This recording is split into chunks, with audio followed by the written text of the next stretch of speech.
ceci. Jésus grandissait en sagesse et en stature. Jésus n'a pas commencé le ministère sans être sage. Avant qu'il ne commence le ministère, Jésus était déjà sage. Jésus a d'abord cherché quoi? La sagesse. Et c'est sa sagesse qui l'a amené à grandir son ministère jusqu'en ce jour. Nous parlons du Seigneur Jésus. Le Seigneur Jésus a agi avec sagesse. Le Seigneur Jésus parlait avec sagesse. Jésus grandissait en sagesse et en stature. On ne dit pas il grandissait en stature et en sagesse. D'abord en sagesse. La base c'était quoi? La sagesse. La base de toute chose c'est la sagesse. Si tu manques de sagesse, ton entreprise, si tu es un homme d'affaires ou une femme d'affaires, ton entreprise tombera.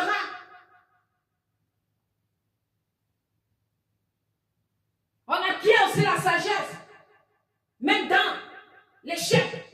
Mais si tu n'acquiers pas la sagesse dans l'échec, tu demeures un insensé, tu vas échouer dans la vie. C'est la sagesse qui bâtit les ministères. C'est la sagesse qui fait durer les ministères. La sagesse. Comment tu enseigneras si tu manques de sagesse? La sagesse en parole va t'amener à retenir certains mots de ta bouche. À ne pas dire n'importe quoi, n'importe comment. La sagesse va t'amener à savoir quand parler, comment parler ou parler de certaines choses. Nous voulons les bénédictions, mais nous manquons de sagesse.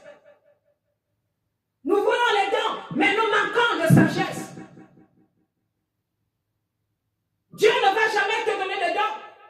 Si tu manques de sagesse, demande d'abord la sagesse, car Jésus grandissait d'abord en sagesse. La sagesse.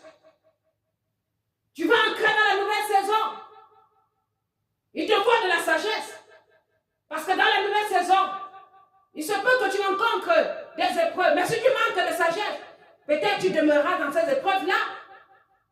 Peut-être ces épreuves-là te détruiront, te tueront.